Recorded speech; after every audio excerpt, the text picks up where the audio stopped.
Kehamilan pada sekitar 13 minggu dengan pasien ini dirujuk dengan kondisi kelainan yang sangat-sangat fatal karena sejawat yang merujuk mencurigai bahwa usus bayinya ini keluar dari rongga perut hamil yang masih sangat awal ya, 13 minggu. Ternyata begitu kita lihat ini lebih fatal dari yang kita duga. Jadi nama kelainan ini adalah body stalk anomalies atau limb body wall midline defects. Jadi kondisinya ini terjadi pada bayi yang kemungkinan selaput ketubannya pecah dari awal dan selaput itu melilit tubuhnya bayi sehingga terjadi proses yang menyebabkan kecacatan yang sedemikian berat seperti ini.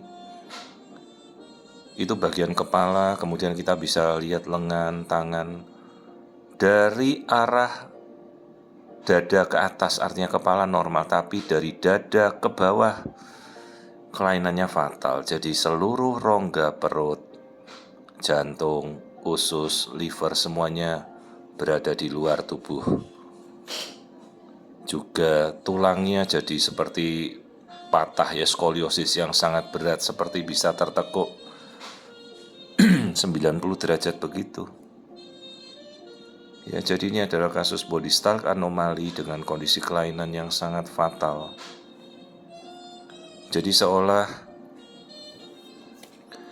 bagian depan dari dada, perut, sampai ke bawah itu terbelah. Jadi jantung itu sampai berada di luar tubuh, usus semuanya juga di luar. Nah ini bagian tulang yang putih itu, tulang punggung itu sampai tertekuk, bisa tertekuk sangat ekstrim ya, seperti bayi itu patah tulang belakangnya ya. Jadi teorinya ini dikatakan karena amniotic band syndrome. Jadi sejak awal itu selaput ketubannya lepas, pecah, sampai dia melilit seperti benang gelasan di tubuhnya bayi. Nah permasalahannya kenapa bisa terjadi kasus seperti ini? Hati-hati pada kondisi ibu yang obesitas, diabetes, yang tidak terkontrol, yang tidak ketahuan. Diabetes itu menjadi penyebab kelainan-kelainan bawaan yang sangat parah. Ya, jadi ini kondisi yang terlihat fatal sekali. Lihat ini bagian tangan itu yang membengkok ke sebelah kanan itu kaki ya, kakinya sampai bisa mutar begitu. Nah ini yang hitam di tengah-tengah itu adalah ususnya bayi dan livernya bayi yang keluar.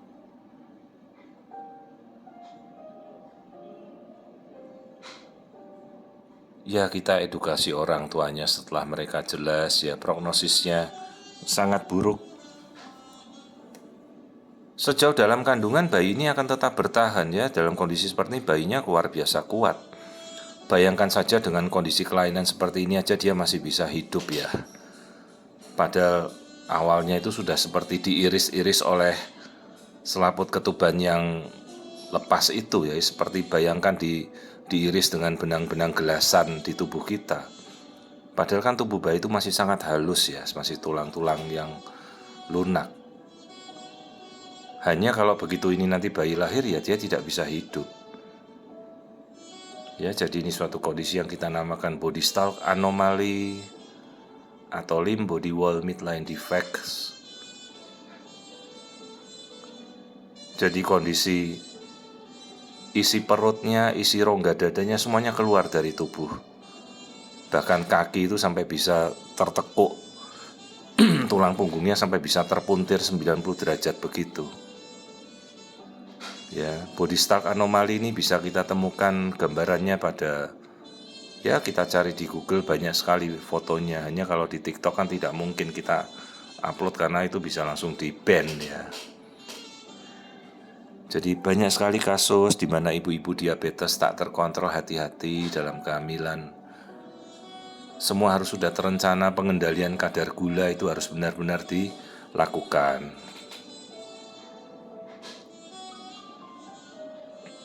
Ya, jadi ini janinnya kalau dari arah dada ke atas semuanya normal, wajah normal, kepala normal, tengkuk juga normal, hidung normal. Tapi dari dada ke bawah ya kelainan berat sekali.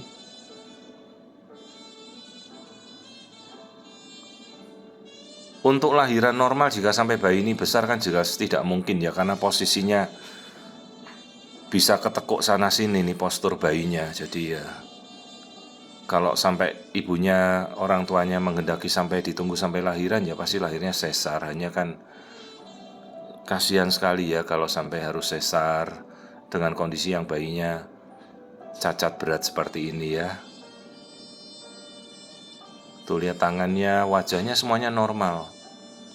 Itu kalau kita tidak hati-hati dikiranya kita melihat wajah saja semua normal, padahal bagian bawahnya ke bawah itu cacat berat. Ya, ini lihat jantungnya saja berada di rongga dada bagian luar, jadi namanya ektopia cordis, jadi jantung itu bisa berada di luar rongga dada. Ini baru 13 minggu, ya sejawat yang merujuk, dia hanya melihat usus yang keluar dari rongga perut ya. Itulah pentingnya kita melakukan screening trimester pertama pada misalnya kita merujuk pada konsultan feto-maternal atau pemeriksaan feto-maternal. Hanya kan memang tidak selalu sejawat dokter kandungan mau merujuk kepada konsultan feto-maternal untuk pemeriksaan ya. Sejauh memang diperiksa secara jelas itu sudah cukup. Namun apabila ibu-ibu menghendaki, ya mintalah dirujuk. Itu silahkan, itu hak pasien. Jadi bisa kita fasilitasi untuk dirujuk pemeriksaan feto-maternal pada trimester pertama ataupun trimester kedua ya.